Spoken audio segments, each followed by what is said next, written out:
All right, we have arrived at page 4 of our Classkick. So let's knock this thing out. So the first thing we're going to talk about here is a word called subscript. And that's this word right here. Okay, so when we look at that word, hopefully you notice the first part, this S-U-B. And I want you to think, where have you seen that on the front of a word before? Maybe like submarine. And what does it mean? Like, what is a submarine? What does the sub mean? So sub means under, okay? And so in script means writing. So if I say subscript, that means writing underneath. And so as an example, if I say I have a chemical symbol here for sulfur, a subscript would go right here. So that's a S2, okay? Now you just read it like that, S2. And what the subscript does in chemistry is it tells us the number of atoms or ions in a compound. So this compound would be 2 sulfur atoms stuck together, okay?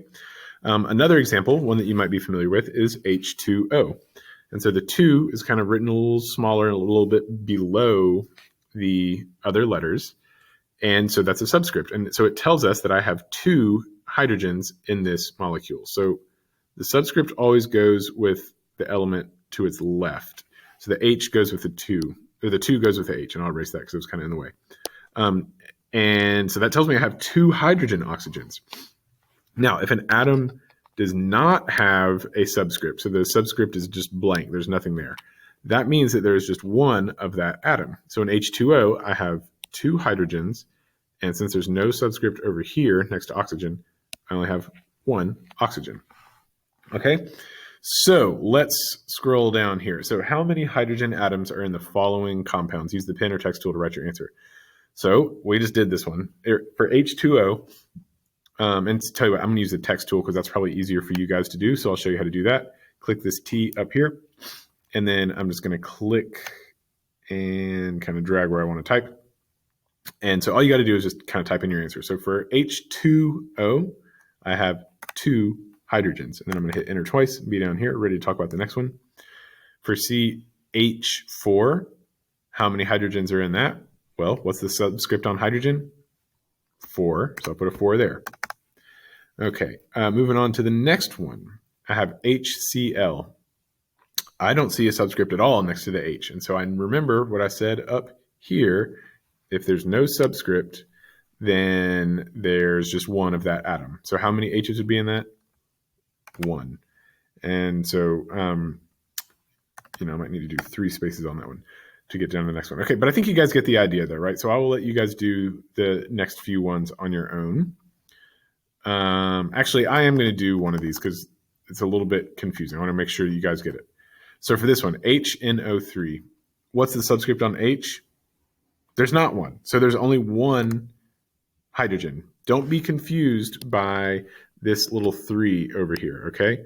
That 3 is talking about the O, and I know that's really scraggly and you can't see what's going on, so I'll erase it.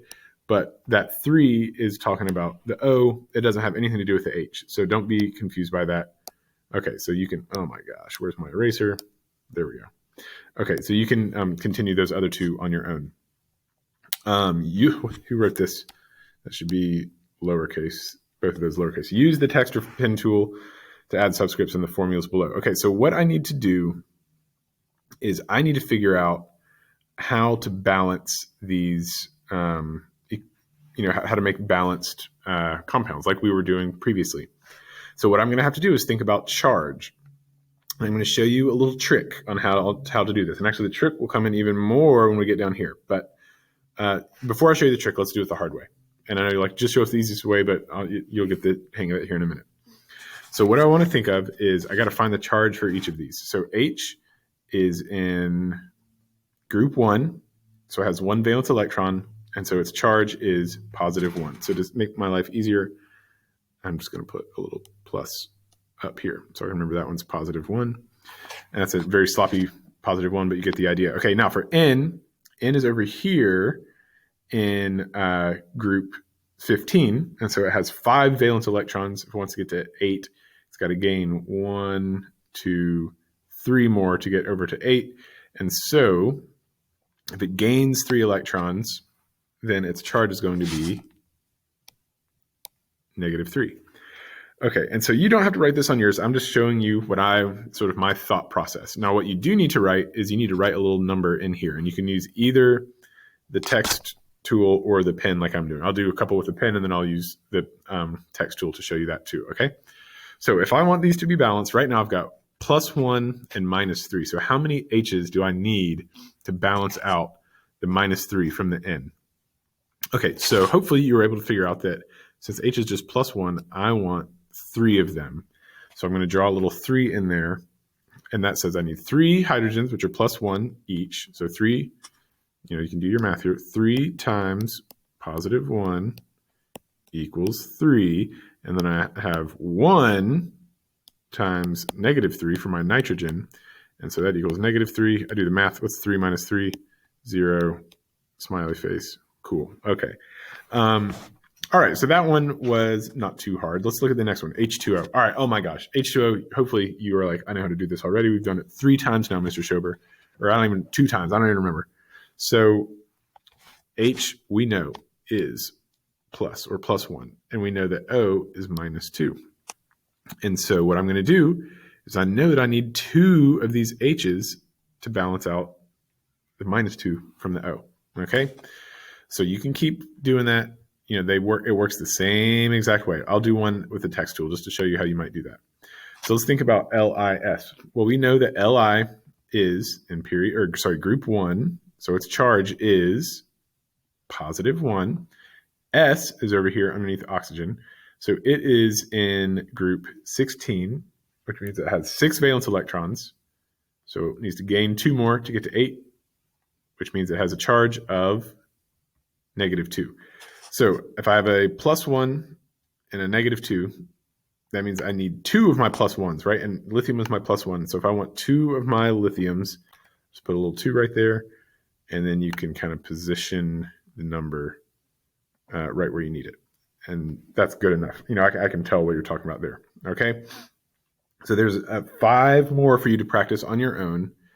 If you get stuck, reach out to me on Zoom or in person if you're in class, and I can come around and try to help you. Okay. Moving on. All right. Now here's where I got a little trick for you to help you do this. And so the trick really helps in harder ones, like, for example, aluminum and oxygen. And so this trick for complicated ionic compounds: flip-flop the charges and make the subscripts.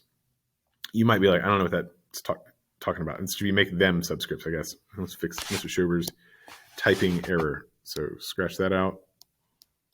That should say them. Okay, so what I mean by that is aluminum is in group 13, so it has a +3 charge. And what I'm going to do is I'm going to make that the subscript for oxygen. Okay, that's a 3. Don't worry about bringing the plus. We don't need that. Oxygen, we know, has a -2. So I brought that down and I made that the subscript, just the 2. We don't bring the sign. And I made that the subscript for aluminum. Okay, and so I realized I kind of drew my arrows twice. So let me erase this stuff so it's not confusing you. But my point here is that it's really as simple as that. You take the subscript from one, there we go, from one atom, and you take the charge from one atom, and it becomes the subscript on the other. So aluminum's charge became the subscript on oxygen, and oxygen's charge becomes the subscript on aluminum. Okay, so they just flip-flop, crisscross, however you want to think about it. So this first element charge becomes the second element subscript. Second element charge becomes the first element subscript. Okay, so we've talked about it a bunch. Let's do a couple. Okay, so Ca and P. So Ca is not 2 different elements, not C and A. There's no element A, just Ca is one thing, and that is calcium, this guy right here. And so we can see that calcium is in group 2, which means it has 2 valence electrons. And instead of gaining 6, going all the way across here to gain electrons, now that's too far. So we're just going to lose our 2 electrons. If I lose 2 electrons, then my charge is +2. So this guy is going to be a +2 charge. Okay, and let's look up at P. P is over here on the right. That's phosphorus, and that is in group 15. Well, group 15, as we know, has 5 valence electrons. Again, just look at the group and, ignore the 1, which means we're going to gain 3 electrons when we make our charge. If I gain 3 electrons, that means my charge is going to be -3. Okay, so we found our charges. Now I'll use a different color just so you can kind of see what's going on. Let's use this yellow here. I'm going to take the charge from one element, and it's going to become the subscript on the other, and vice versa. Okay, so that's kind of where I'm going to move things. Let me go back to black here. So the subscript on Ca is going to be 3, and the subscript on P is going to be 2. Okay, and again, I just took the charge from the opposite element. And let me erase the yellow so you can kind of see what I'm talking about in here. Okay, so they just crisscrossed. So Ca3P2, and that's exactly how you'd read it, Ca3P2. If you wanted to say the names of it, that would be calcium phosphide, which I don't know anything about calcium phosphide, but that would be the formula for it. Okay, let's do this guy over here, the Ben compound, Ben. So first thing we need to do, again, is look up Be. Be is here, group 2. So we know it has 2 valence electrons. And if I have 2 valence electrons, when I form a charge, that's going to be... Okay, sorry, the guy came to empty my trash. So we were talking about Be, and we said it's in group 2, 2 valence electrons. So it has a positive charge of 2, so 2 plus. And just to kind of save us some time, I'll just write a 2 up there. And now I'm going to look at nitrogen. So nitrogen, again, group 15, just like P was. Just like P, it has 5 valence electrons. And just like P, N is going to have a charge of -3, okay? And so again, the trick here is I take whatever the number, whatever the charge for one of my atoms is, and I'm going to move it down and maybe I'll write my arrows underneath so we can still see here. Okay, so I'm going to make that charge come down and become the subscript for the other element. So nitrogen's charge becomes the subscript for beryllium. Then I'm going to do the same thing for beryllium's charge. Beryllium's charge was 2, positive 2. So I'm going to bring that over here and make it the subscript for nitrogen. So Be3N2. Beryllium nitride is what we would call that. We'll learn more about how to name these suckers later on. Oops, I erased my -3 there, but you guys get the idea, okay? So oh my God, and I erased my 2. Give me a break. Shober, what are you doing? So that should be Be3N2. Okay, so 4 more examples here. Again, if you have questions on these, I'm here to help. Reach out on Zoom, reach out in person, reach out in email, whatever you got to do. Okay, so good luck. Let me know if you have trouble, and we'll practice this a little bit more tomorrow.